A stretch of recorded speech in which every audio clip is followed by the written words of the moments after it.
तो आज की वीडियो में हम ऑर्गेनाइजिंग चैप्टर करेंगे, ठीक है, जो कि हमारा सेकंड फंक्शन है मैनेजमेंट का। अब देखो ये चैप्टर थोड़ा सा लॉन्ग है, बट इसको मैंने शॉर्ट एंड सिंपल जितना कर सकता हूँ उतना करा है, और सिलेबस के अकॉर्डिंग कोई भी चीज़ मिस नहीं करा है, सारा कवर अप होगा इसमें A to Z आपका, ठीक है। और जो चीज़ इंपॉर्टेंट है ना उसको मैंने सेपरेटली अलग से, मतलब यहाँ पे तो समझाऊंगा ही समझाऊंगा, लेकिन सेपरेटली उसको हाईलाइट करते हुए उनकी शॉर्ट डेफिनेशंस, या फिर जैसे यहाँ पे हम बात करें तो हमारे स्ट्रक्चर में फंक्शनल एंड डिविजनल था, इनका डिफरेंस, उसी तरीके से हमारा फॉर्मल इनफॉर्मल का डिफरेंस, और यहाँ पे डेलीगेशन एंड डिसेंट्रलाइजेशन का डिफरेंस, ताकि आपको अच्छे से समझ आ जाए। ये मैंने सारा इसमें इन्वॉल्व करा है। तो वीडियो को मिस आउट बिल्कुल मत करना, प्रॉपर तरीके से वॉच कर लेना। इस एक वीडियो से ही आपको ये पूरा चैप्टर क्लियर हो जाएगा बहुत अच्छी तरीके से, ठीक है। बस एक चीज़ बोलूँगा, वीडियो बढ़िया लगी है तो वीडियो को लाइक जरूर से कर देना, क्योंकि न्यू चैनल है मेरा, इसीलिए ये लाइक मुझे बहुत ज़्यादा मोटिवेट करेगा, ठीक है। अब देखो, सबसे पहले हम इसकी डेफिनेशन पढ़ेंगे। तो जैसे कि मैंने कहा कि ये जो है हमारा मैनेजमेंट का सेकंड फंक्शन आता है। 5 फंक्शंस थे: प्लानिंग, ऑर्गेनाइजिंग, फिर स्टाफिंग, फिर डायरेक्टिंग, फिर कंट्रोलिंग। तो प्लानिंग जो था उसमें हमने क्या करा था, ये देखा था ना कि हमें क्या करना है और कैसे करना है, तो उसमें हमने सोच लिया। अब यहाँ पे अगला आता है ऑर्गेनाइजिंग, और ये नाम से ही क्लियर कर रहा है ऑर्गेनाइज करना, ठीक है। ऑर्गेनाइज क्या, देखो, organising is defined as the process of identifying and grouping the work to be performed। तो इसमें हम क्या करते हैं, आइडेंटिफाई करते हैं एंड ग्रुपिंग करते हैं वर्क का जो कि हमें परफॉर्म करना है, ठीक है। And assigning duties to the job positions and establishing relationship for the purpose of accomplishing objectives. सबसे पहला हमने कोई काम को आइडेंटिफाई करा, और फिर उसके हिसाब से जैसे हमने 10-12 काम को आइडेंटिफाई करे, फिर हम क्या करेंगे, जो 2-3 काम एक ही ग्रुप के लग रहे थे हमें उसकी ग्रुपिंग कर देंगे, ठीक है। अब उसके बाद हम क्या करेंगे, ड्यूटीज असाइन करेंगे। ड्यूटी असाइन करने का मतलब है कि जैसे मैंने ग्रुप करके एक डिपार्टमेंट बनाया, तो उस डिपार्टमेंट के अंदर जो भी लोग हायर करूंगा उनका ये काम होगा, यानी ये ड्यूटीज होंगी। तो ये हम एक रिटर्न अपने पास डाटा बनाएंगे, जिसमें हम ये लिखेंगे कि अगर किसी को मैं वो ड्यूटी असाइन करूंगा तो उसको, मतलब वो जॉब असाइन करूंगा तो उसकी ये ड्यूटीज होंगी। और फिर हम रिलेशनशिप इसमें स्टैब्लिश करते हैं। रिलेशनशिप स्टैब्लिश करने का मतलब है कि कौन किसको रिपोर्ट करेगा, ठीक है, कौन सुपीरियर होगा, कौन सबॉर्डिनेट होगा, कौन किसको रिपोर्ट करेगा, कौन किसको कमांड देगा। तो ये सारी चीज़ें हमारी ऑर्गेनाइजेशन के अंदर रहता है। ये भी एक तरह से डिसीजन से ही रिलेटेड है, बट इसमें वर्क को हम आइडेंटिफाई करके उसको सेट कर रहे हैं सही से, ताकि उस पर आगे जब प्रैक्टिकली काम हो तो कोई इशू ना हो, ठीक है। अब अगला आता है हमारा सबसे इंपॉर्टेंट चीज में, स्टेप्स ऑफ प्रोसेसिंग, ठीक है। इससे केस बेस्ड क्वेश्चन भी आते हैं, और मैंने केस बेस्ड एमसीक्यूज काफी इससे रिलेटेड अपलोड करे हुए हैं, एक सेपरेट प्लेलिस्ट है, उसको जाके चेकआउट कर सकते हो। तो इसके स्टेप्स जो है ना वो खाली 4 ही है। सबसे पहला स्टेप आता है हमारा identification and division of work. तो किसी भी काम को पहले आइडेंटिफाई करोगे कि वो है क्या चीज, फिर उसको आइडेंटिफाई करने के बाद उसको डिवाइड करोगे, मतलब अलग अलग ग्रुप में। जैसे बिजनेस के पॉइंट ऑफ व्यू से ही ले अगर, तो मैं क्या करूंगा, देखूंगा जो काम प्रोडक्शन से डिपार्टमेंट होगा उसको प्रोडक्शन के अंदर रखूंगा, जो काम मुझे लगेगा सेल्स से रिलेटेड है उसको सेल्स के अंदर रखूंगा, सेल हेड बना दूंगा, उसके अंदर सारे सेल्स से रिलेटेड काम डाल दूंगा। जो काम मुझे लगेगा मार्केट से, मतलब मार्केटिंग से रिलेटेड है, मार्केटिंग हेड बनाया, उसके अंदर सारे मैंने उसके रिलेटेड काम डाल दिए, ठीक है। तो ये पहला मेरा आइडेंटिफिकेशन हो गया। सेकेंड आता है डिपार्टमेंटलाइजेशन। इसका मतलब, अब जैसे मैंने बोला था कि सेल का मैंने काम देख के सब सेल एक हेड के अंदर डाला, तो मैं उसको एक डिपार्टमेंट बना दूंगा। उसी तरीके से प्रोडक्शन से रिलेटेड जो भी काम था उसको मैं प्रोडक्शन नाम के एक डिपार्टमेंट के अंदर असाइन कर दूंगा, यानी प्रोडक्शन से रिलेटेड जो भी काम है उसका मैं प्रोडक्शन डिपार्टमेंट बनाऊंगा। मार्केटिंग से रिलेटेड जो भी काम है मार्केटिंग डिपार्टमेंट बना दिया। फाइनेंस डिपार्टमेंट बनाऊंगा, उसके अंदर फाइनेंस से रिलेटेड काम होगा, ठीक है। तो सिंपल है, सिमिलर जॉब्स को एक स्पेशलाइज्ड डिपार्टमेंट के अंदर ग्रुप कर देना, ये हमारा डिपार्टमेंटलाइजेशन होता है। फिर थर्ड पे अगर हम बढ़े, थर्ड आता है हमारा assigning of duties to the job position. इसका मतलब क्या है कि आप जैसे मान लो अपने डिपार्टमेंट तो डिसाइड कर लिया, जैसे प्रोडक्शन डिपार्टमेंट अपने डिसाइड कर लिया कि ये मेरा डिपार्टमेंट रहेगा। अब प्रोडक्शन डिपार्टमेंट में जो मैनेजर होगा, फिर उसके नीचे जो काम कर रहे होंगे उनकी ड्यूटीज क्या होंगी, उनका काम क्या होगा वो सोचना, वो हमारे थर्ड पार्ट में आ जाता है, ठीक है। यानी assigning duties for the job position, यानी प्रोडक्शन डिपार्टमेंट के अंदर जो मैनेजर होगा उसकी जॉब पोजीशन होगी, ठीक है, प्रोडक्शन मैनेजर की। फिर उसकी ड्यूटीज क्या क्या होंगी वो लिखना है एक पेपर पे, वो सोचना हमारा असाइनिंग ड्यूटीज के अंदर आता है। फिर अगला आता है लास्ट फोर्थ, यानी स्टैब्लिशिंग रिपोर्टिंग रिलेशनशिप। सिंपल है, ये तय करना कि कौन किसको रिपोर्ट करेगा, ठीक है, कौन किसको ऑर्डर देगा, ये हमारा फोर्थ में आ जाता है, ठीक है। Defining authority, responsibility and chain of command. तो यहाँ पे सबसे की मेन कीवर्ड है चेन ऑफ कमांड, ठीक है, ये बनाना जिसमें हम ये डिसाइड करेंगे कि कौन किसको रिपोर्ट करेगा, कौन किसको कमांड देगा। ठीक है, ये हमारे हो गए इसके प्रोसेसिंग।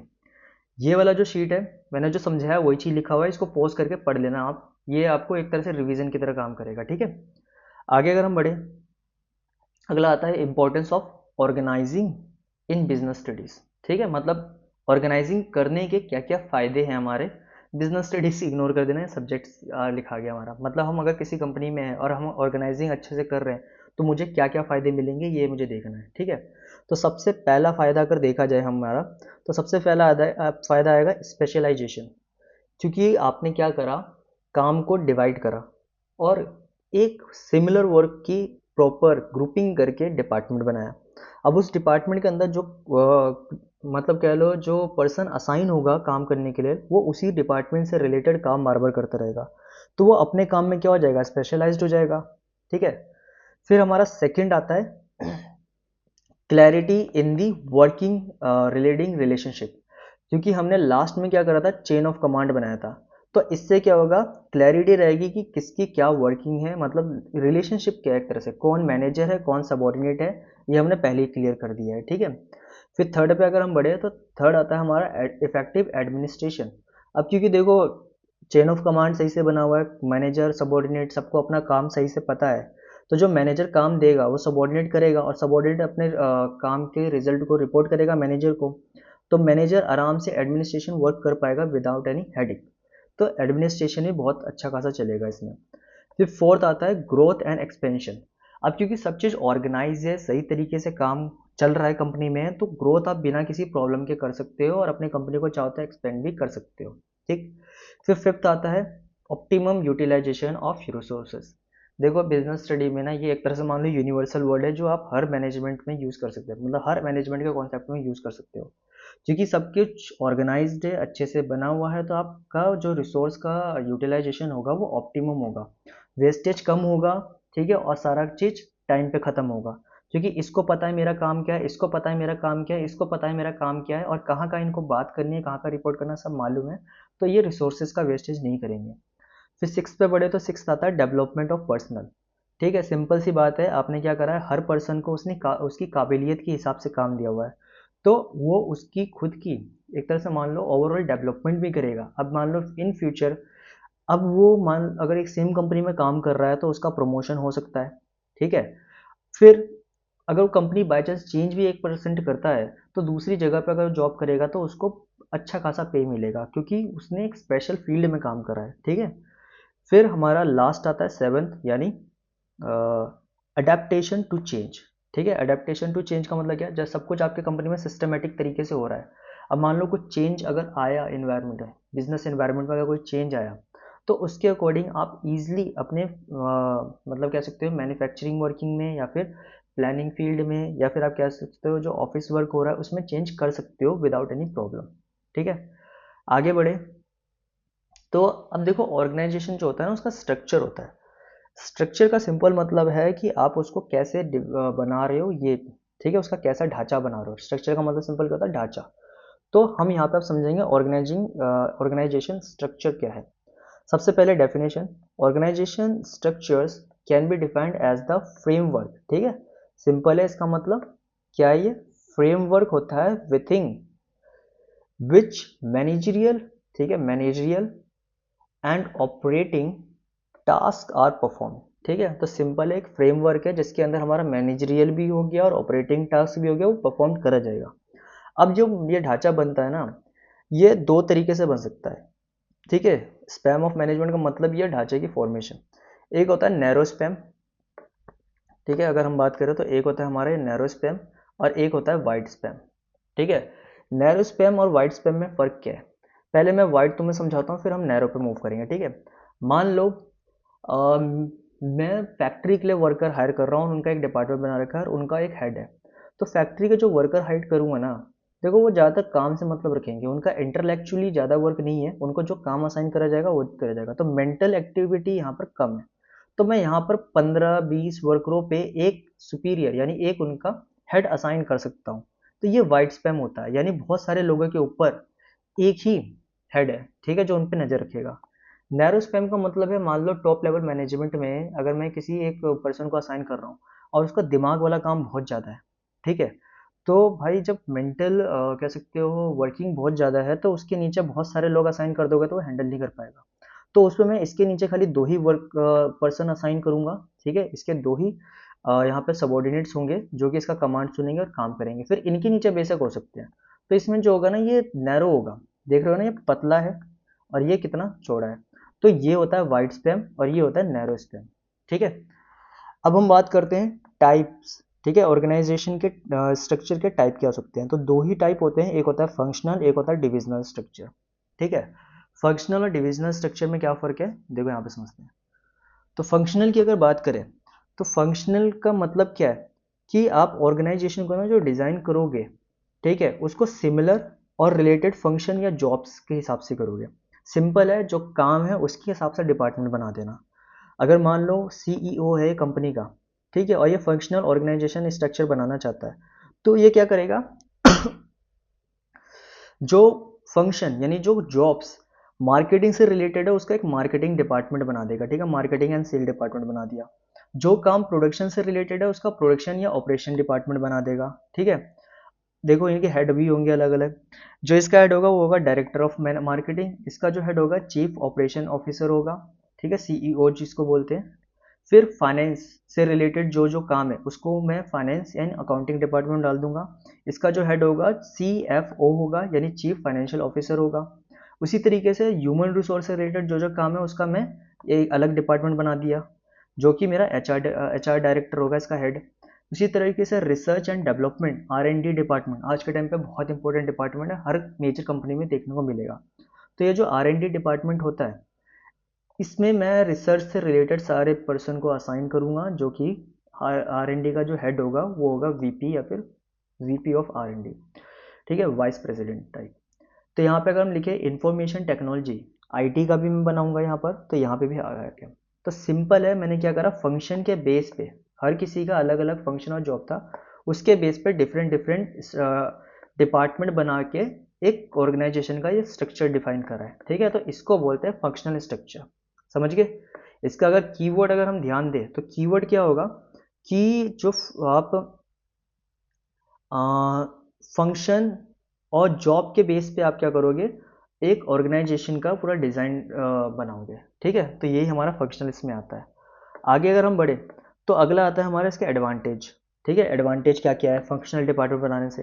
अब सिंपल सी बात है, मार्केटिंग डिपार्टमेंट में जो होगा बंदा वो मार्केटिंग से रिलेटेड काम करेगा तो वो अपने काम में स्पेशलाइज होगा ही होगा। फिर आता है, अब जैसे मान लो ये मार्केटिंग का जो हेड है इसको पता है कि मेरे अंदर जो लोग काम कर रहे हैं सारे मार्केटिंग से रिलेटेड है, ठीक है, तो मैं इनको इसी से रिलेटेड काम असाइन करूंगा तो बेटर कंट्रोल होगा। अब मार्केटिंग हेड को मान लो प्रोडक्शन का भी काम देखना है अकाउंटिंग का भी काम देखना है तो दिमाग खराब हो जाएगा उसको, लेकिन उसको पता है कि मेरे अंदर जो काम कर रहे हैं सब मार्केटिंग से रिलेटेड ही काम कर रहे हैं, इसलिए कंट्रोल उसका अच्छा वाला रहेगा क्योंकि सबको अपनी फील्ड से रिलेटेड नॉलेज है।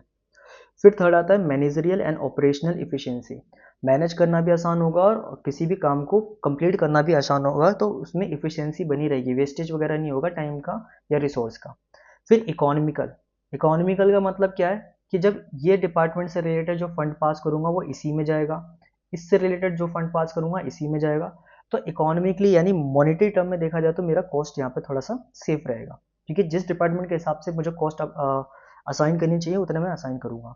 फिफ्थ आता है इजी इन ट्रेनिंग एम्प्लॉयज़, अब एम्प्लॉयज़ को ट्रेन करना आसान रहेगा। अब मान लो डिपार्टमेंट बना हुआ है और हम जानते हैं कि ज़्यादातर जो चेंज आएगा ये इसमें आएगा आईटी डिपार्टमेंट में आएगा, ठीक है। तो मुझे पता है कि अगर कुछ चेंज आ रहा है तो मैं आईटी डिपार्टमेंट वाले वर्करों को क्या करूँगा असाइन कर मतलब ट्रेनिंग पे भेज दूंगा। सभी वर्कर को भेजने की जरूरत नहीं है ना, मान लो अगर ये डिपार्टमेंट ना बने हो तो सभी को मुझे भेजना पड़ेगा। अगर टेक्नोलॉजी से रिलेटेड कोई चेंज आ रहा है मैं चाह रहा हूँ कि मेरे एम्प्लॉय ट्रेंड हो तो मुझे सबको भेजना पड़ेगा ना, अगर डिपार्टमेंट नहीं बना होगा। लेकिन मुझे पता है कि इसमें मैं क्या करूँगा आईटी डिपार्टमेंट वालों को भेज दूंगा। अगर कोई नई मशीन आई तो उसमें मैं प्रोडक्शन वाले को भेजूंगा ट्रेनिंग के हिसाब से, तो ट्रेनिंग करना आसान होगा क्योंकि इसको खाली प्रोडक्शन से मतलब है, इसको दूसरे डिपार्टमेंट से मतलब नहीं है, तो ये खाली ट्रेनिंग के लिए ये जाएंगे प्रोडक्शन से रिलेटेड।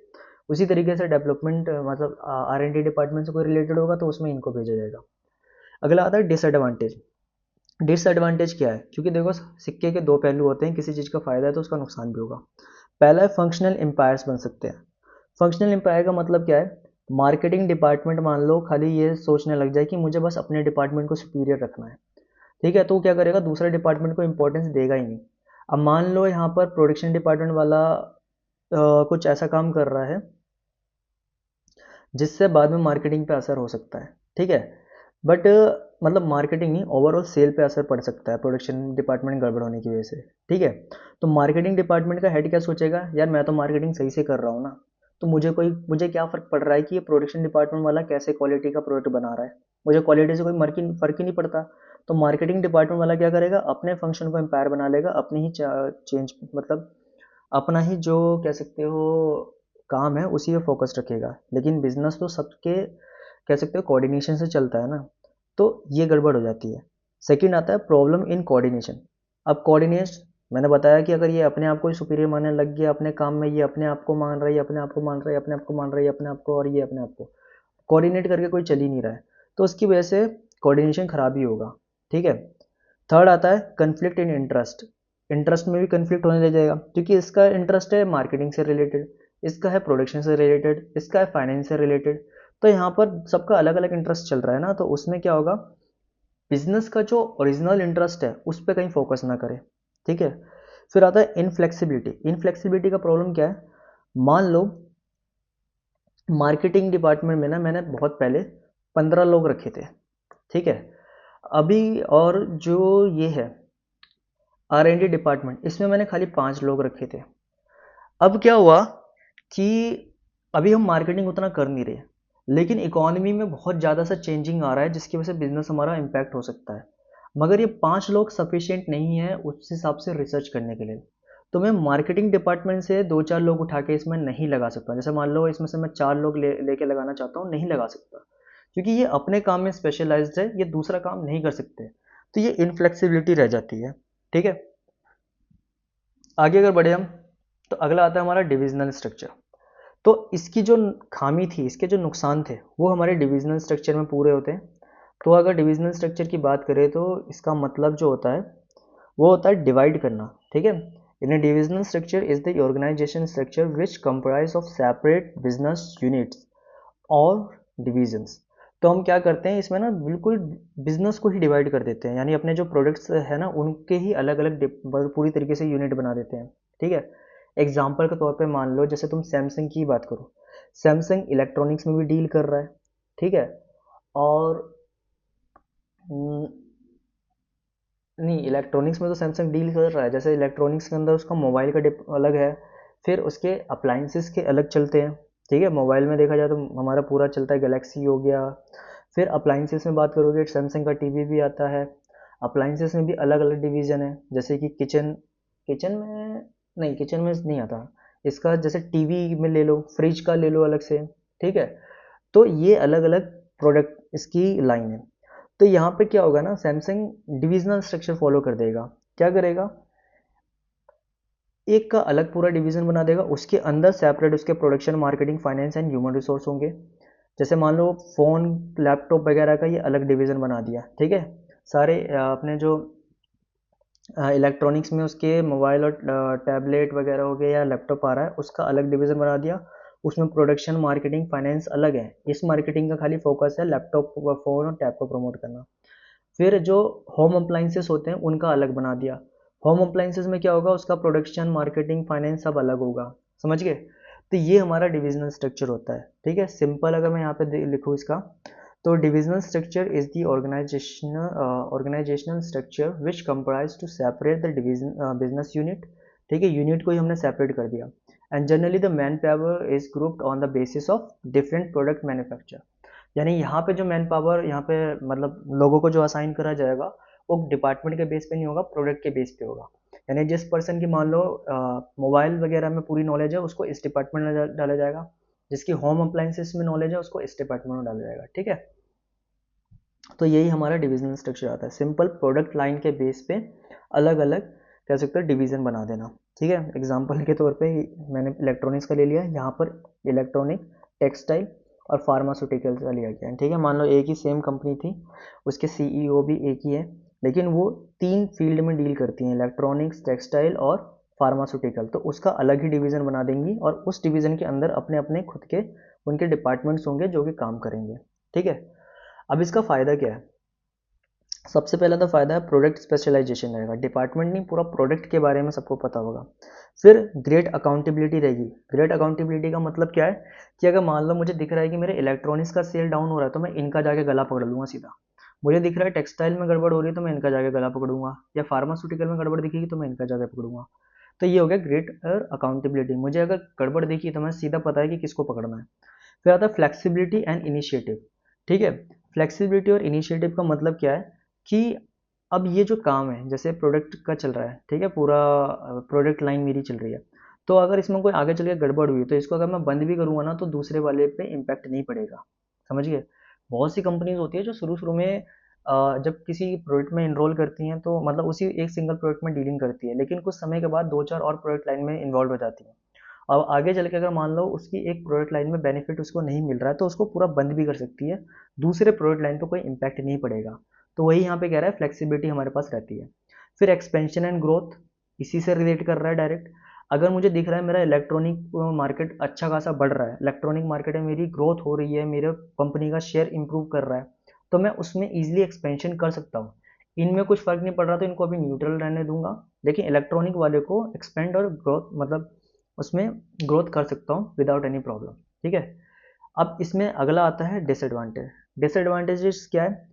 कन्फ्लिक्ट हो जाना, बहुत बार कन्फ्लिक्ट हो जाता है। ठीक है, मान लो इलेक्ट्रॉनिक्स डिपार्टमेंट ही लाडला बना हुआ है सीईओ का, इसी में हर चीज़ बार बार हो रहा है, सब चीज़ ग्रोथ हो रही है, लेकिन इसमें थोड़ी बहुत ग्रोथ होती है तो इसको इग्नोर कर दे रहे हैं। तो डिविजनल जो है ये टेक्सटाइल वाला जो डिपार्टमेंट है, मतलब टेक्सटाइल वाला जो डिवीज़न है, ये मान लो इससे लड़ झगड़ पड़ेगा, कन्फ्लिक्ट हो सकता है ना, प्रॉब्लम हो सकती है। फिर आता है कॉस्टली प्रोसेस। खुद देख लो तुमने पूरा सेपरेट डिपार्टमेंटलाइजेशन अलग अलग डिवीजन में करा हुआ है, और इसमें स्पेशलिस्ट अलग भरे पड़े हैं, प्रोडक्शन मार्केटिंग फाइनेंस के इसमें अलग भरे पड़े हैं, इसमें अलग भरे पड़े हैं। इतने सारे स्पेशलिस्ट तुम डाल रहे हो, इसमें मैनेजर वगैरह रख रहे हो, तो कॉस्ट तो बढ़ेगी। ठीक है, फिर आता है इग्नोरिंग द ऑर्गेनाइजेशनल इंटरेस्ट। अब मान लो पूरी ऑर्गेनाइजेशन का गोल ये है कि मुझे अपने सभी प्रोडक्टों को मार्केट में इक्वल, कह सकते हो, व्यू पॉइंट के साथ रिप्रेजेंट करना है कि मेरे प्रोडक्ट का जो व्यू है कस्टमर के हिसाब से पॉजिटिव हो। ठीक है, अब मान लो इलेक्ट्रॉनिक्स अच्छा खासा बढ़ रहा है, ठीक, तो ये अपने पे ही फोकस करना चालू कर देगा और बाकी मान लो इनको नेगलेक्ट कर दे कहीं, ठीक है, फार्मास्यूटिकल या टेक्सटाइल वाले को, तो उसमें क्या होगा, पूरी ओवरऑल कंपनी का नाम खराब हो सकता है। ठीक है, तो वही है कि आप ऑर्गेनाइजेशन के इंटरेस्ट को इग्नोर करके खाली अपने ही डिवीजन में इन्वॉल्व हो जाओ बहुत ज़्यादा, ये भी हो सकता है। ठीक है, अब मेन आता है इनका डिफरेंस, कि दोनों का डिफरेंस क्या है। ठीक है, हम्म, तो ये भी डिस्कस कर लेते हैं क्योंकि ये इंपॉर्टेंट है। बेसिक फंक्शन में क्या होता है, ग्रुप करा जाता है फंक्शन को, ठीक है, डिपार्टमेंट बनाया जाता है, इसमें पूरे प्रोडक्ट लाइन या प्रोजेक्ट या रीजन को करा जाता है। ठीक है, ग्रुप। स्पेशलाइजेशन, इसमें प्रमोट होता है फंक्शनल स्पेशलाइजेशन, इसमें प्रोडक्ट होता है मतलब प्रमोट होता है प्रोडक्ट मार्केट स्पेशलाइजेशन, प्रोडक्ट में देखा जाता है स्पेशलाइजेशन। ठीक है, accountability, hard to fix the responsibility for the final profit. ठीक है, अब मान लो ओवरऑल डिपार्टमेंट सारे बने हुए हैं, हमारा कह सकते हो कि प्रोडक्ट बहुत अच्छी तरीके से मार्केट में बिक गया, सब बिक गया। अब हमें ये नहीं पता ना कि कौन रिस्पॉन्सिबल है हमारे ये इतनी अच्छी ग्रोथ के लिए। प्रोडक्ट की क्वालिटी अच्छी थी जिसकी वजह से लोगों ने पसंद करा, मार्केटिंग इतनी अच्छी थी जिसकी वजह से लोगों ने पसंद करा, ठीक है, या फिर मान लो हमारे एचआर डिपार्टमेंट ने लोगों को इतने अच्छे से मैनेज करा था जिसकी वजह से हमारे प्रोडक्शन साइकिल बहुत स्मूथली चली, उसकी वजह से हमारा ये पॉजिटिव रिस्पॉन्स निकला है। तो रिस्पॉन्सिबिलिटी फिक्स कर पाना बहुत मुश्किल होता है फाइनल प्रॉफिट के हिसाब से। ठीक है, अब मान लो तुम यहाँ पे फाइनल फाइनल प्रॉफिट का कुछ बोनस देना चाहते हो अपने एम्प्लॉयज़ को, तो तुम पता ही नहीं कर पाओगे एक्चुअली कौन उसका जिम्मेदार है जिसने मेरे प्रोडक्ट को इतना अच्छा रिप्रेजेंट करा है। ठीक है, अब इसमें इजी होता है अकाउंटेबिलिटी देखना, क्योंकि सिंपल पता है अगर इलेक्ट्रॉनिक मेरे प्रोडक्ट्स मार्केट में ग्रो कर रहे हैं तो इलेक्ट्रॉनिक डिपार्टमेंट मतलब इलेक्ट्रॉनिक डिवीजन को मैं पूरा क्या करूँगा, प्रॉफिट का बोनस दे दूंगा। ठीक है, प्रॉफिट में से ही बोनस निकाल कर दे दूंगा। फिर आता है मैनेजरियल डेवलपमेंट। डिफिकल्ट होता है ट्रेन करना मैनेजर को फॉर द टॉप मैनेजमेंट। ठीक है, क्योंकि सबका अलग अलग है। अब यहाँ पे क्या है, मैनेजर को तुम आराम से ट्रेन कर सकते हो क्योंकि तुमने पूरा प्रोडक्ट लाइन के हिसाब से मैनेजर रखा हुआ है। फिर अगला आता है कॉस्ट। ये थोड़ा इकोनॉमिकल होता है डिपार्टमेंट वाला। ठीक है, यहाँ पे डुप्लीकेशन वगैरह नहीं हो सकता क्योंकि सबका डिपार्टमेंट अलग सेपरेट है। ये थोड़ा कॉस्टली होता है और डुप्लीकेशन हो सकता है रिसोर्सेज का। ठीक है, डुप्लीकेशन का मतलब मान लो जैसे इलेक्ट्रॉनिक्स वाले ने भी एडवर्टाइजमेंट करी, टेक्सटाइल वाले ने भी एडवर्टाइजमेंट करी, दोनों ने मेथड सेम यूज़ कर दिया एडवर्टाइजमेंट का, ठीक है, बट प्रोडक्ट अलग था तो उतना फर्क नहीं पड़ेगा, लेकिन एक तरह से सिमिलर होगा तो मार्केट में थोड़ा सा उसका नेगेटिव इम्पैक्ट पड़ जाएगा। सुटेबिलिटी, ये स्मॉल सिंगल प्रोडक्ट फॉर्म के लिए सुटेबल होता है फंक्शन स्ट्रक्चर, लेकिन ये लार्ज और डाइवर्सिफाइड अगर कंपनी है, बहुत अलग अलग प्रोडक्ट्स में डीलिंग कर रहा है, तो उसके लिए डिविजनल स्ट्रक्चर बेस्ट होता है। ठीक है, आई होप समझ आया होगा ये अच्छे से। फिर अगला आता है हमारा फॉर्मल। अब ये देखो, ये तो हमारा जो ऑर्गेनाइजेशन होता है उसके ढांचे की बात करी थी, यानी स्ट्रक्चर की। ठीक है, अब हम बात करेंगे उसके अंदर एम्प्लॉयज़ का रिलेशन कैसा होना चाहिए। ठीक है, तो उसके बिहाफ पे हमारे दो तरीके से ऑर्गेनाइजेशन हो सकते हैं, एक होता है फॉर्मल और एक होता है इनफॉर्मल। अगर मैं फॉर्मल की बात करूँ, ठीक है, नाम से ही पता चल रहा है, फॉर्मल का मतलब एक दूसरे के साथ सिस्टमेटिक तरीके से कोऑर्डिनेट करना। ठीक है, यानी आप वो यारी दोस्ती नहीं रह सकते, आपको सिंपल तरीके से एक फॉर्मल वे में एक दूसरे से बात करनी है। जैसे formal organisation is a system of well defined jobs and each brings a definite measure of authority, responsibility and accountability. तो एक वेल डिफाइंड होता है जॉब का, यानी सबकी जॉब जो होगी प्रॉपर तरीके से डिसाइडेड होगी किसको क्या करना है, और इसमें सबको मेजर्ड तरीके से अथॉरिटी दी जाएगी, रिस्पॉन्सिबिलिटी दी जाएगी एंड अकाउंटेबिलिटी दी जाएगी। ठीक है, अब अथॉरिटी क्या है, पावर, रिस्पॉन्सिबिलिटी क्या है, जिम्मेदारी, अकाउंटेबिलिटी क्या है कि पकड़ूंगा अगर ये गड़बड़ हुई तो इसी को। ठीक है, यानी कौन जिम्मेदार होगा। ठीक है, जिम्मेदारी और जिम्मेदार होने में फर्क होता है। ठीक है, अब इसका फायदा क्या है, फॉर्मल होने का फायदा क्या है। ठीक है, तो सबसे पहला फायदा ये है कि फिक्सेशन ऑफ रिस्पॉन्सिबिलिटी, किसकी क्या जिम्मेदारी है आराम से दे सकते हो, क्योंकि हम उसको अथॉरिटी और अकाउंटेबिलिटी दे रहे हैं तो रिस्पॉन्सिबिलिटी देने में कोई दिक्कत नहीं होगा। ठीक है, फिर क्लैरिटी ऑफ रोल, क्योंकि हर किसी को पता है उसको क्या क्या काम करना है, क्योंकि यहाँ पर डिफाइंड जॉब्स मतलब जॉब पूरी तरीके से सिस्टमेटिक तरीके से डिफाइन करी जा रही है, तो रोल की क्लैरिटी रहेगी किसको क्या काम करना है। फिर यूनिटी ऑफ कमांड फॉलो होगा। ठीक है, यूनिटी ऑफ कमांड का मतलब क्या है, एक हेड है और वो किसको कमांड देगा ये डिसाइड होगा। ठीक है, फिर आता है effective accomplishment of the goal, जिस सब कुछ जब सिस्टमेटिक तरीके से चल रहा है तो आपका गोल भी अच्छी तरीके से मतलब कंप्लीट होगा।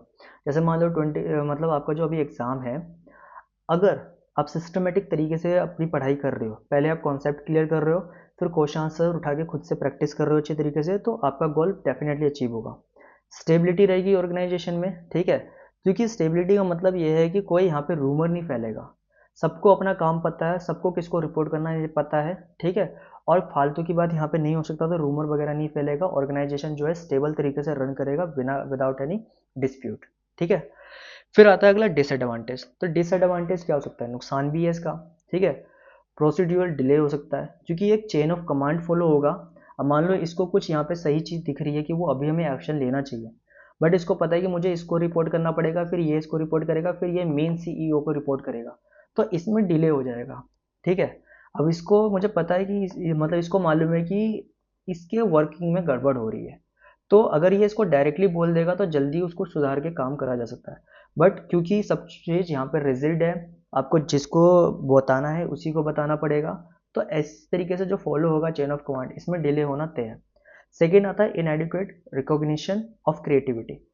सिंपल सी बात है, आप फ्रीली बात नहीं कर सकते तो आप अपने क्रिएटिव माइंड को यूज़ नहीं कर पाओगे, एक तरह से रोबोट की तरह काम कर रहे हो।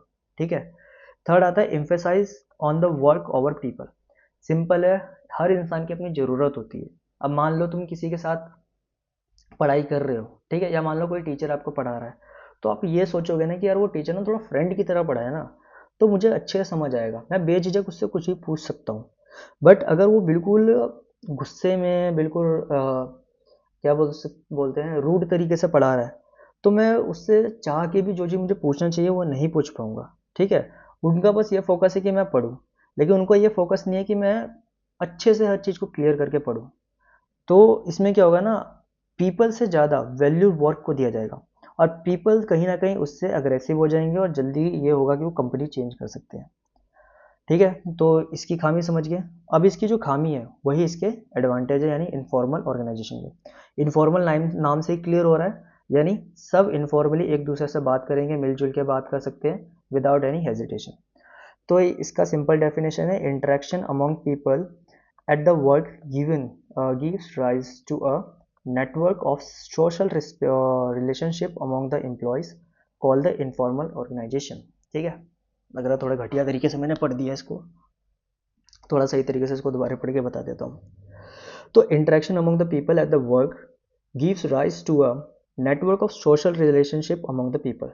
तो आपको लोगों को इंटरेक्ट करने देना है ताकि यहाँ पर उनका जो नेटवर्क है, सोशल रिलेशनशिप यानी एक दूसरे के साथ जो रिलेशन है वो बढ़े, और इसी को इनफॉर्मल ऑर्गेनाइजेशन कहा जाता है। ठीक है, अब तुम खुद भी देखोगे बहुत से बड़े बड़े फॉर्म्स में ऐसे रेस्ट एरिया बनाए जाते हैं एम्प्लॉयज़ के लिए, ताकि जहाँ पे वो सब बैठ के एक दूसरे से हंसी खुशी तरीके से बात कर सके। इससे क्या होगा, एक हैप्पी इन्वायरमेंट बनेगा आपके ऑफिस एरिया में, जिसकी वजह से लोग काम करने में पॉजिटिव रहेंगे, यानी खुश रहेंगे अपने काम से। ठीक है, अब जैसे मान लो अच्छा खासा इन्वायरमेंट बना हुआ है, क्योंकि इंसान अपना ज़्यादातर समय एक टाइम के बाद अपने ऑफिस में ही गुजारता है, घर पे तो खाली खाने पीने सोने आता है। तो अगर उसको यहाँ पे अच्छा फील हो रहा है तो वो रेगुलर वर्किंग में जाएगा और एक्टिव रहेगा। ठीक है, अब पहला एडवांटेज है स्पीड। वही चीज़ इसमें इसको इसके काम में गड़बड़ दिख रही थी, तो पहले के हिसाब से उसको ऐसे जाना था, लेकिन अब दिख रही है डायरेक्ट इसको गड़बड़, मतलब डायरेक्टली अब क्या कर सकता है, ये सीधा इसको जाके बता सकती है कि तुम्हारे ये काम में गड़बड़ है। तो यहाँ पे स्पीड होगा सबसे पहले। दूसरा आता है सोशल नीड फुलफिल हो रही है हर किसी की, क्योंकि खुशी से बात कर रहे हैं एक दूसरे से, और कहीं ना कहीं हर इंसान चाहता है कि लाइफ में किसी न किसी से अच्छे से बात करे, मतलब पॉजिटिव इन्वायरमेंट वहाँ पे रहे। तो यहाँ पर सोशल नीड पूरी होगी। Fill inadequacy of the formal structure. ठीक है, inadequacy of the formal structure का सिंपल मतलब है फॉर्मल स्ट्रक्चर में जो प्रॉब्लम्स थी उनका यहाँ पर सारा सॉल्यूशन निकल जा रहा है। ठीक है, यानी मान लो फॉर्मल स्ट्रक्चर में जो रिजिडिटी की वजह से गड़बड़ हो रही थी वो यहाँ पर नहीं होगी। डिसएडवांटेज, रूमर्स फैल सकते हैं। ठीक है, मान लो इसने बोल दिया कि हमारे बॉस आज हमें शाम को इतने बजे के बाद कुछ हैवी लोडेड काम देने वाले हैं लेट नाइट ड्यूटी के लिए। तो एक्चुअल में ऐसा कुछ होना नहीं था, लेकिन इसकी वजह से सबका मूड ख़राब हो जाएगा और अपना जो बचा हुआ टाइम है जिसमें वो अपने बचे हुए काम को अच्छे से कर सकते हैं वो नहीं कर पाएंगे। तो रूमर फैलने का भी इसमें बहुत खतरा होता है। Resistance to the change, change करने में प्रॉब्लम हो जाएगी, क्योंकि यहाँ पे तो क्या था, सिस्टमेटिक था, सब तो आराम से चेंज कर सकते थे। अब इसमें क्या होगा, मान लो ये पर्सन और ये मैनेजर है, अब ये मैनेजर चाह रहा है ना कि इसको दूसरा वर्क असाइन करूँ, दूसरी जगह सही से भेजूँ काम करने के लिए, लेकिन अगर इसने इसको जब बोला कि मुझे तुम्हें वहाँ भेजना है तो ये सीधा उसको रिफ्यूज़ कर सकती है। ठीक है, तो इसमें चेंज करना रजिस्ट हो जाता है थोड़ा सा। पहले वाले में क्या है, सीधा ये पर्सन बोलेगा तुझे यहाँ पे मैं भेज रहा हूँ काम करने के लिए, इसको जाना ही पड़ेगा। थर्ड आता है priority to the group interest. अब क्या होगा, मान लो इनका प्रॉपर ग्रुप बन गया है। ठीक है, अब मैनेजर ने क्या करा, आगे इसको डांट दिया, तो अब क्या होगा, इसके चक्कर में ये सब भी उससे नाराज हो जाएंगे और काम में गड़बड़ कर सकते हैं। तो ग्रुप इंटरेस्ट ज़्यादा बढ़ जाएगा इंस्टेड ऑफ ऑर्गेनाइजेशन इंटरेस्ट। ठीक, यहाँ पे दोनों का मैंने डिफरेंस लगा रखा है, फॉर्मल और इनफॉर्मल में क्या फ़र्क है। ठीक है, इसको एक बार पॉज करके पढ़ लेना, अच्छे से समझ जाओगे आप। ठीक है, अब आगे बढ़े, तो हमारा अभी ये लास्ट है डेलीगेशन एंड डिसेंट्रलाइजेशन। ठीक है, तो सबसे पहले डेलीगेशन समझेंगे। ठीक है, डेलीगेशन का मतलब क्या होता है, इसकी मैंने बिल्कुल सिंपल डेफिनेशन लिखा हुआ है जिसको पढ़ के आप खुद भी समझ जाओगे। It is the process of sharing work. ठीक है, याद रखना इसमें वर्क शेयर करा जाता है an authority with other so that a manager can focus on more important goals. ठीक है, एक एग्जांपल समझाता हूँ। मान लो मैं मैनेजर हूँ, ठीक है, मुझे एक काम करना है, मतलब एक्चुअली मेरे पास अभी दो काम है। ठीक, अब जैसे ये मैनेजर है, इसके पास दो काम है, एक नॉर्मल है, उसको अगर किसी और को भी दे दे तो कोई इशू नहीं होगा, लेकिन एक बहुत ज़्यादा इंपॉर्टेंट काम है बिजनेस के हिसाब से। अब अगर ये दोनों काम करने बैठेगी तो दोनों काम सही से नहीं हो पाएंगे। तो इसने क्या करा, ये इसका सबॉर्डिनेट था। ठीक है, इसने क्या बोला कि ये जो छोटा काम है ना इसको भाई तुम कर लो। ठीक है, इसको मालूम है, मैनेजर को मालूम है कि ये आराम से काम कर सकता है। ठीक है, तो वो नॉर्मल काम इसको असाइन कर देगी वो, और जो मेजर काम है जिस पे उसको फोकस करना है, जिससे कल बिजनेस पे इम्पैक्ट पड़ सकता है, उस पर अभी फोकस कर लेगी। तो यहाँ पे यही हुआ कि वर्क को इसने क्या करा, मैनेजर ने शेयर कर दिया। ठीक है, अब खाली काम शेयर करने से नहीं होता है, आपको उसके हिसाब से उसको थोड़ी बहुत पावर भी देनी पड़ेगी एम्प्लॉय को, ताकि उस हिसाब से काम कर सके। मान लो मैं इसको बोल दूँ कि मेन डाटाबेस से जाके ना ये इन्फॉर्मेशन निकाल के इसकी तुम्हें एक प्रॉपर एनालिसिस करनी है। ठीक है, तो इसको मैंने काम तो बोल दिया, लेकिन मैंने इसको अप्रूवल ही नहीं दिया कि वो डाटाबेस में तुम जाके लॉगिन कर सकते हो। तो वो कर ही नहीं पाएगा। इसलिए मुझे इसको कम से कम डाटाबेस में लॉगिन करने का अप्रूवल देना पड़ेगा। तो यहाँ पर वर्क भी शेयर करा गया और अथॉरिटी भी दिया गया दूसरे को, ताकि वो वाला काम वो कर ले और मैनेजर जो है अपने मेन इंपॉर्टेंट गोल पे फोकस कर सके। यहाँ तक समझ आ गया आपको? अब आते हैं एलिमेंट्स पे। ठीक है, तो डेलीगेशन के एलिमेंट्स क्या है? 3 एलिमेंट होते हैं, अथॉरिटी, रिस्पॉन्सिबिलिटी एंड अकाउंटेबिलिटी। ठीक है, इसका याद रखना डेलीगेशन का ये वाला वर्ड ना, शेयरिंग, ये कीवर्ड है। यही मेन एक ऐसा वर्ड है जो कि डेलीगेशन और डिसेंट्रलाइजेशन को सेपरेट करता है। ठीक है, अभी डिसेंट्रलाइजेशन पढ़ेंगे तो मैं अच्छे से समझाऊंगा क्यों। अभी पहले एलिमेंट पे फोकस करते हैं। अब देखो, आपने क्या करा, अपना वर्क शेयर करा है। ठीक है, तो वर्क जब शेयर करा है तो उसके हिसाब से आप सामने वाले पर्सन को एक लिमिटेड अथॉरिटी दोगे, ताकि जो काम उसको असाइन हुआ है वो कर सके। फिर जिम्मेदारी भी दोगे कि भाई ये काम गड़बड़ नहीं होना चाहिए। ठीक है, तुम्हें सही से करना है। फिर आता है अकाउंटेबिलिटी। अब इसमें ना अकाउंटेबिलिटी खाली उस आदमी की नहीं होगी जिसको तुमने काम दिया है, मतलब एज अ मैनेजर तुमने जिसको काम दिया है उसकी खाली अकेले की अकाउंटेबिलिटी नहीं होगी, क्योंकि ओरिजिनली वो वर्क किसका था? मैनेजर का था। याद है ना, ओरिजिनली ये जो वर्क था मैनेजर का था। अगर गड़बड़ होगी तो मैनेजर का गला तो पकड़ा जाएगा, लेकिन साथ में इस एम्प्लॉय का भी गला पकड़ा जाएगा। दोनों ही अकाउंटेबल होंगे, ये बात ध्यान रखना। डिसेंट्रलाइजेशन में यही अकाउंटेबल होता है, बट डेलीगेशन में ये भी अकाउंटेबल होगा, ये भी अकाउंटेबल होगा, क्योंकि जो ओरिजिनली वर्क था, ठीक है, ओरिजिनली वर्क जो था वो मैनेजर का था, बट इसने अपने वर्क को क्या करा, शेयर कर दिया अपने सबॉर्डिनेट के साथ, ताकि ये दूसरे इंपॉर्टेंट वर्क पे काम कर सके। और उसके हिसाब से इसने लिमिटेड अथॉरिटी और लिमिटेड रिस्पॉन्सिबिलिटी दी उसको, ताकि अपना काम कर सके। लेकिन काम में अगर कुछ गड़बड़ होगी, ऊंच नीच होगी, तो ये तो अकाउंटेबल होगा, लेकिन मेन अकाउंटेबल कौन होगा? मैनेजर होगा।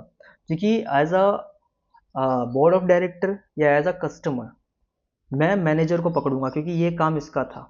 फिर मैनेजर पीछे से इसको पकड़ेगा, क्योंकि मैनेजर ने इसको ये काम बोला था। ठीक है, तो आई होप ये समझ गए होगे आप। अब आगे बढ़ते हैं, इंपॉर्टेंस। अब इसके फायदे क्या होता है डेलीगेशन करने का? सबसे पहले इफेक्टिव मैनेजमेंट हो रहा है। ठीक है, इफेक्टिव का मतलब क्या है? टाइम पे जो मुझे काम, जो सबसे इंपॉर्टेंट काम है वो जो करना चाहिए था वो मैं अभी कर सकता हूँ। ठीक है, तो सबसे पहला और इंपॉर्टेंट क्या हो जाता है? इफेक्टिव मैनेजमेंट, क्योंकि मैं ज़्यादा इंपॉर्टेंट वर्क पे काम कर रहा हूँ, जिसकी वजह से मेरा काम सही से हो रहा है। फिर एम्प्लॉय डेवलपमेंट। एम्प्लॉय डेवलपमेंट क्यों हो रहा है? मान लो ये छोटा काम करता था, यानी इसको जो मैंने काम, मतलब इसके जॉब के अकॉर्डिंग जो काम था स्मॉल लेवल का था, मैंने इसको मैनेजरियल लेवल का एक काम दे दिया, जो कि ये जब करेगा तो इसकी डेवलपमेंट होगी। फिर आता है मोटिवेशन ऑफ एम्प्लॉय। ये भी मोटिवेट होगा कि मैं रोजाना जो एक काम करता रहता हूँ, आज मुझे एक यूनिक काम मिला है जो कि मैनेजर लेवल का है, जो कि आगे चल के मेरे कह सकते हैं सीवी में एक पॉजिटिव पॉइंट का काम करेगा, तो ये भी मोटिवेट होगा। फिर आता है फैसिलिटेशन ऑफ ग्रोथ। ठीक है, फैसिलिटेशन ऑफ ग्रोथ का मतलब क्या है? अब जैसे मान लो ये जो है ये ग्रो करेगा, इसको जो काम असाइन किया जाएगा उसकी वजह से ये उस काम में सक्षम होता जाएगा। और एक समय ऐसा आएगा कि अगर ये मैनेजर प्रमोट होकर ऊंचे लेवल पर जा रहा है, तो इसके नज़र में एक पर्सन है ना, ये पर्सन है कि इसको ये अपनी पोस्ट दे सकता है, इसको एज अ मैनेजर असाइन करा जा सकता है। तो ये एक पॉजिटिव पॉइंट होता है, क्योंकि इसने कहीं ना कहीं मैनेजर का काम करा हुआ है। ठीक है, फिर फिफ्थ आता है बेसिस ऑफ मैनेजमेंट हिरार्की। ठीक है, मैनेजमेंट हिरार्की जो इसी पे काम करता है, यानी सुपीरियर सबॉर्डिनेट वाला वही चीज़।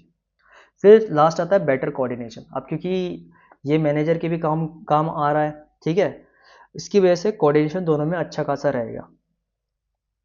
तो ये हो गया हमारा डेलीगेशन। अब आते हैं डिसेंट्रलाइजेशन। ठीक है, ये वर्ड याद रखना जो मैंने इसमें बताया था, शेयरिंग वर्क। तो डिसेंट्रलाइजेशन का मतलब क्या है? Decentralization is the systematic distribution of decision making power to the lower level of management hierarchy. आप क्या कर रहे हो, जो लोअर लेवल मैनेजमेंट है ना, उसको आपने सिस्टमेटिक तरीके से डिसीजन मेकिंग की पावर डिस्ट्रीब्यूट कर दी है, दे दिया है पूरी तरीके से। शेयर नहीं करा है, पावर दे दिया है, गिव मतलब दे चुके हो आप। उसमें शेयर करा था, इसमें दे दिया था।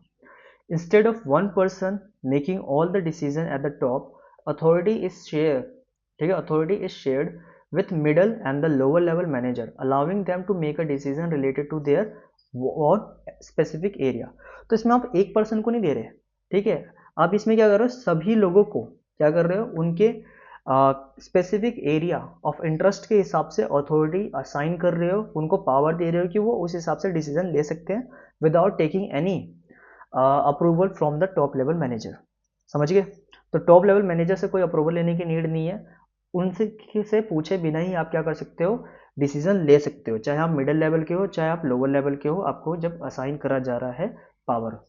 ठीक, अब इसका फायदा क्या है, ठीक है, एक चीज पहले बता दे रहा हूँ, इसमें शेयर हुआ था कुछ लिमिटेड टाइम के लिए, इसमें पूरा दे दिया गया है, आगे चल के अथॉरिटी के अकॉर्डिंग अपनी डिसीजन ले सकते हैं। अब इसके फायदे क्या होते हैं, सबसे पहला फायदा, डेवलप्स इनिशिएटिव अमॉन्ग द सबॉर्डिनेटिव। ठीक है, तो यहाँ पर सबॉर्डिनेशन में डेवलपमेंट होती है, मतलब उनका कह सकते हैं पॉजिटिव माइंडसेट बनता है क्योंकि उनको एक पावर दी गई है। ठीक है, फिर develops managerial talent for the future. अब क्योंकि जब इसको कुछ जिम्मेदारी दी जा रही है, काम करने के लिए बोला जा रहा है, तो इसका मैनेजरियल जो वर्क होगा, मतलब टैलेंट होगा, इम्प्रूवड होगा। फिर क्विक डिसीजन मेकिंग होगी क्योंकि इसको अब एक्शन लेने के लिए, जो ये पीछे काम कर रहे हैं, इनको कोई भी चीज़ से रिलेटेड एक्शन लेने के लिए इसकी अप्रूवल लेने की नीड नहीं है। फोर्थ आता है relief to the top level management. अब क्योंकि उसने जब काम बांट दिया तो अपने मेन पॉइंट पे, मतलब मेन जो बिजनेस के हिसाब से ज़्यादा इंपॉर्टेंट है उस पर फोकस करेगा, इसलिए उसके लिए क्या हो गया, अब रिलीफ हो गया। लास्ट आता है फैसिलिटेट्स ग्रोथ। ठीक है, ग्रोथ होगी, चाहे जिसको आपने पावर असाइन करी है उसकी भी, और ओवरऑल बिजनेस की भी ग्रोथ होगी। कंट्रोल बेटर होगा क्योंकि आपने हर किसी को उसके स्पेसिफिक एरिया के हिसाब से अथॉरिटी असाइन कर रखा है, तो आपको पता है गड़बड़ होगा तो मुझे किसको पकड़ना है। ठीक है, तो ये हो गया importance of decentralisation.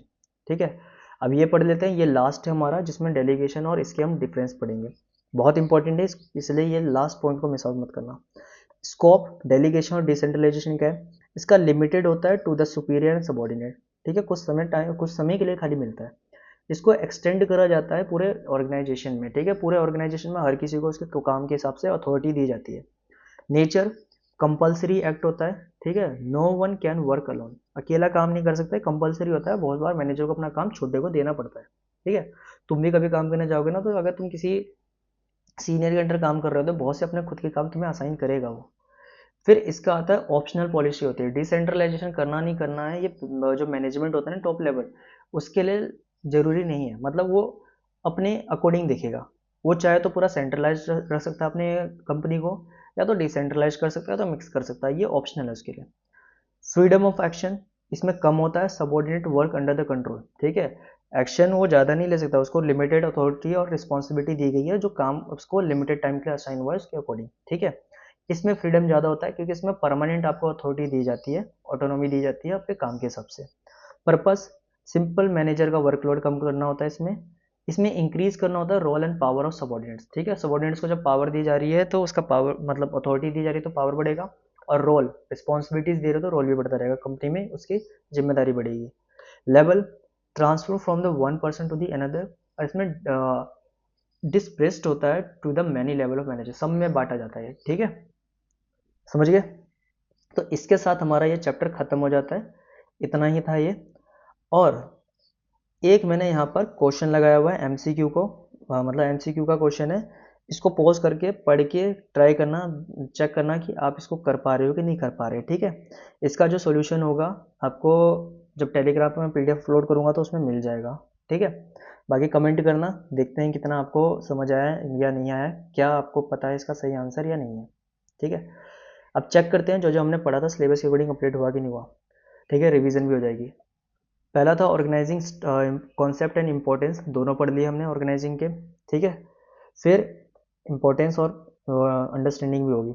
Organising process सब पढ़ लिया, 4 स्टेप्स थे हमने पढ़ लिया। 4 स्टेप्स कौन कौन से थे हमारे, कौन कौन से थे, identification and division of work, departmentalisation, assigning of duty, establishing reporting relationship. ठीक है, अब आगे बढ़े तो अगला आता है हमारा structure, functional and divisional structure पढ़ लिया हमने। ठीक है, दोनों के बारे में पढ़ लिया था, फिर दोनों के एडवांटेज डिसएडवांटेज पढ़ लिए थे हमने।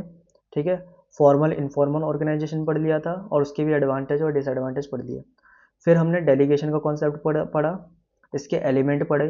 ठीक है, क्या थे, अथॉरिटी, रिस्पॉन्सिबिलिटी, अकाउंटेबिलिटी। फिर आता है इंपॉर्टेंस ऑफ डेलीगेशन, ये भी पढ़ लिया था। डिसेंट्रलाइजेशन का कॉन्सेप्ट, डिसेंट्रलाइजेशन की इंपॉर्टेंस, फिर लास्ट में डिसेंट्रलाइजेशन एंड डेलीगेशन का डिफरेंस। तो इसके साथ हमारा ये पूरा खत्म होता है। और अगर आपको वीडियो बढ़िया लगी, आपको सब कुछ समझ आया, तो प्लीज़ लाइक जरूर से कर देना वीडियो को। ठीक है।